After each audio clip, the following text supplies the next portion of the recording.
If your Instagram account is disabled, I'm going to show you how to recover it. There could be a few reasons for this, such as violating community guidelines, hacking, or excessive activity. Let's get your account back. How do you know your account is disabled? Open Instagram and try to log in. You might see a message like, your account has been disabled.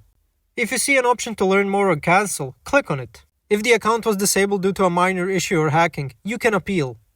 Open a web browser and search for Recover Instagram account. Click on the help page for disabled Instagram account. If your account was hacked or you think it was a mistake, follow the instructions on the page. Click on My account was hacked or a similar option. Enter your phone number and email address to find your account and submit an appeal. If you're having trouble, you can report more information by selecting Was this helpful and choosing No, followed by Other. Provide details to get additional help. Sometimes it might be just a temporary ban. In that case, wait a week or a month. But if it's a permanent ban, you may need to create a new account with a different email and phone number. Thanks for watching. If this video was helpful, please like and subscribe to our channel for more tips and tutorials. See you next time.